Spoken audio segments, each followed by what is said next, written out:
एक श्री राम नाम के भगत थे, श्री राम नाम था उनका। वो भगवान के परम भक्त थे और निष्काम भक्त थे। तो उनको पहले एक राज कर्मचारी की यहाँ नौकरी मिली। उनकी निष्कामता देखकर मंत्री जी ने अपने पास रख लिया और निष्कामता और प्रवीणता देखी तो बादशाह के सामने पेश कर दिया। तो बादशाह ने उनको निष्कामता के कारण ही खजांची बना दिया। अब वो इतने दयालु हृदय के थे, विश्वास की बात कहता हूँ, इतने दयालु हृदय के थे कि जैसे कोई आया और कहा श्री राम जी हमारी बेटी का ब्याह है, तो खजाने से चुपचाप रुपया लेके दे देते। कोई बीमार है, कोई गरीब है, कोई भूखा है, ऐसे परेशान लोगों की वो सेवा करने लगे, खजानती थे।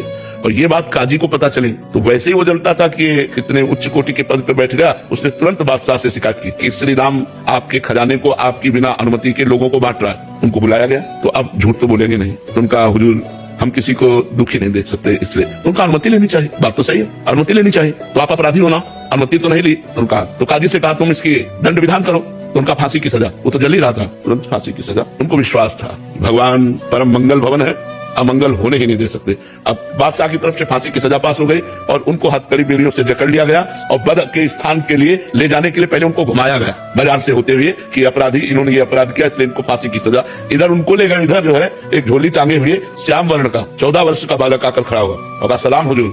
देखा तो देखते ही आश्चर्यचकित हो गए, इतना सुंदर रूप। बोले कौन हो? बोले मैं श्री राम का नौकर हूँ। कैसे आए हो? बोले हिसाब चुकाने आया हूँ। खजाने का तुम्हारा जो भी चला गया है वो ऐसे झोली पलटाई तो वो दिव्य हीरे की, एक हीरे की कीमत उसके खजाना पूरा नहीं, कहे सब रख लो और तुरंत मेरे मालिक को छोड़ दो। उसको होश खराब हो गए, नौकर में इतनी सामान। अब तुम्हारा नाम क्या है? उन्होंने कहा बिट्ठू। और इधर उनसे पूछा गया कि अब आखिरी तुम्हारी इच्छा क्या है? तो महाराष्ट्र में विट्ठल भगवान है, उनके वो सेवक थे, तो उनका एक बार केवल झांकी करवा दो। इधर हिसाब किताब, उन्होंने उधर कह रहे एक बार झांकी करा दो। तो विट्ठल भगवान के पास गए और कहा राजी हो? इतने में घोड़े से दौड़ते हुए वो आदमी आए राज की और कहा श्री राम को मुक्त कर दिया जाए। और बादशाह ने तुरंत बुलाया है। तो बादशाह ने बुलाया और कहा कि वो तुम्हारा नौकर वो हीरे डालकर पता नहीं कहाँ चला गया, मैं दोबारा देखना चाहता हूँ, एक बार उसका दीदार करना चाहता हूँ। तुम इतने धनी थे, हमें क्या पता कि हम तुम्हारे गुलाम बन सकते हैं, ऐसे हीरे तुम्हारे पास है, तुम्हारा नौकर लेकर के आया, तुम पहले क्यों नहीं बताया? तो उनका हुजूर हम आपके ही नौकर हैं, हमारा कोई नौकर नहीं है, आप विश्वास मान। बोले कैसे विश्वास मान? वो कह के गया। बोले क्या नाम बताया? बोले बिट्टू। अरे बोले महाराज वो हमारे विट्ठल भगवान है, वो हमारे इष्ट है, वो इसलिए तो